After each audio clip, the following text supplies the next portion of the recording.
अश्वशिर का भगवान नारायण से एकीकरण। पृथ्वी ने भगवान वराह से उस प्रसिद्ध घटना के बारे में पूछा जिसमें अश्वशिर के भगवान नारायण के साथ एकीकरण का वर्णन है। तब भगवान वराह ने ये कथा सुनाई। प्राचीन काल में अश्वशिर नाम का एक पुण्यात्मा राजा हुआ करता था। उसने एक अश्वमेध यज्ञ किया था जिसमें उसने बड़ी मात्रा में धन दान किया था। एक बार ऋषि कपिल व ऋषि जैगीश्वर उसके महल में पहुंचे। राजा अश्वशिरा ने अपने दोनों विशिष्ट अतिथियों का उचित सम्मान के साथ स्वागत किया।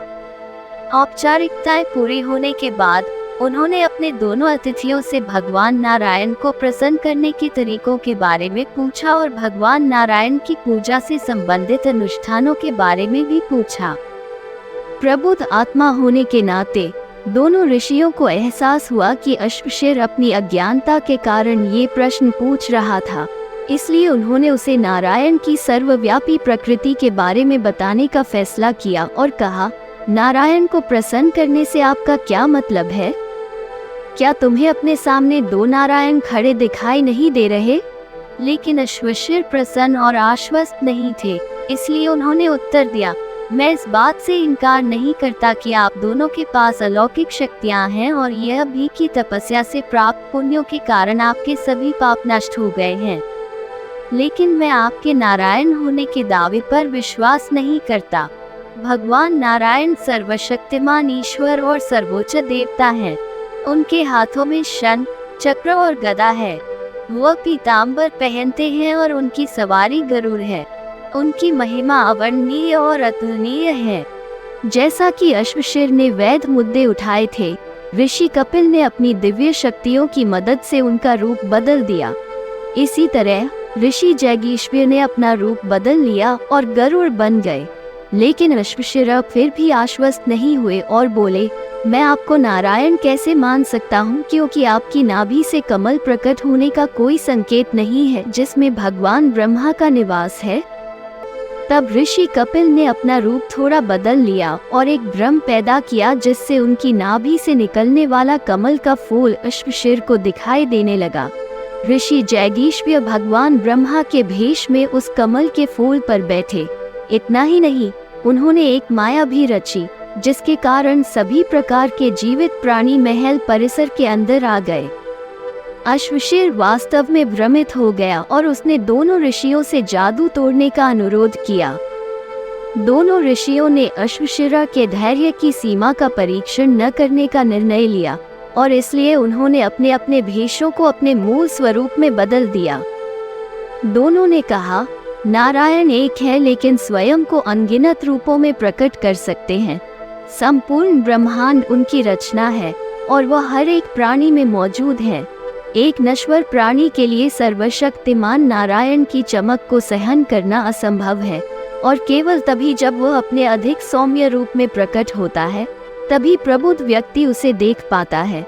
इसलिए आपको प्रत्येक मनुष्य को वह माध्यम मानते हुए मानव जाति की सेवा में संलग्न होना चाहिए जिसके माध्यम से भगवान नारायण स्वयं प्रकट होते हैं।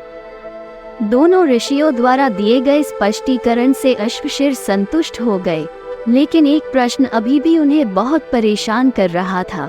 इसलिए उन्होंने पूछा, मोक्ष पाने की सबसे अधिक संभावना किसे है, एक ज्ञानी व्यक्ति या वो व्यक्ति जो उचित कार्यों में संलग्न है? ऋषि कपिल ने ये कहानी सुनाई। एक बार राम्या और राजा वसु ने ऋषि बृहस्पति से यही प्रश्न पूछा था। उस समय बृहस्पति ने उत्तर दिया था कि जो कोई भी वैराग्य की भावना के साथ अपने कर्तव्यों का पालन करता है उसे निश्चित रूप से मोक्ष प्राप्त होता है। और अपनी बात को साबित करने के लिए उन्होंने एक और कहानी सुनाई। प्राचीन काल के दौरान संयमन नाम का एक ब्राह्मण रहता था। वो ऋषि अत्रि के वंशज थे। एक दिन जब वो स्नान करने जा रहा था तो उसकी मुलाकात निष्ठुर नाम के एक बहेलिये से हुई जो अपने जीवन यापन के लिए पक्षियों और जानवरों को पकड़ता था। संयमन ने निष्ठुर को उसके बुरे कर्मों के लिए डांटा और कहा, तुम निर्दोष पक्षियों और जानवरों को क्यों फंसाते हो? निष्ठुर ने उत्तर दिया, सर्वशक्तिमान ईश्वर प्रत्येक जीवित प्राणी में मौजूद है। मोक्ष प्राप्ति की इच्छा रखने वाले व्यक्ति को किसी भी परिस्थिति में अपने अहंकार को अपने ऊपर हावी नहीं होने देना चाहिए। कर्ता मनुष्य नहीं बल्कि उसमें विद्यमान सर्वोच्च सर्वशक्तिमान है। इस तथ्य को ध्यान में रखते हुए मनुष्य को अपने कर्तव्यों का पालन निश्चितता एवं वैराग्य की भावना से करना चाहिए। अगर मैं पक्षियों और जानवरों को पकड़कर अपनी आजीविका कमाता हूँ तो ये भगवान की इच्छा है। अपनी बात को साबित करने के लिए बहेलिये ने अपना लोहे का जाल फैलाया, उसके नीचे लकड़ी के सूखे लट्ठे रखे और फिर संयमन से उन लट्ठों को जलाने का अनुरोध किया। संयमन को आश्चर्य हुआ, लेकिन उसने बहेलिये के निर्देशानुसार लकड़ी के लट्ठों को जला दिया। कुछ ही देर में सारे लकड़ी के लट्ठे धू धू कर जलने लगे और लोहे की जाली में बने हजारों छोटे छोटे छेदों से आग की लपटें निकलने लगीं। तब बहेलिये ने संयमन को बताया कि यद्यपि प्रत्येक छेद से निकलने वाली लपटों के अलग अलग स्रोत प्रतीत होते हैं, तथ्य ये है कि लपटें एक ही स्रोत से प्रकट होती हैं। लकड़ी के लट्ठे ही हैं जो लोहे के जाल के नीचे जल रहे थे। बहेलिये ने कहा, जब तक आग का स्रोत नहीं बुझता तब तक आग बुझाना असंभव था।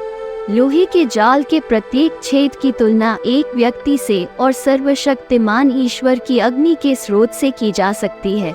मनुष्य वही करता है जो भगवान चाहता है और वो कभी भी दुख का अनुभव नहीं कर सकता है, बशर्ते कि वो अपने दैनिक कार्य करते समय भी लगातार सर्वशक्तिमान को याद करता रहे। संयमन बहेलिये की बुद्धिमत्ता से बहुत प्रभावित हुआ।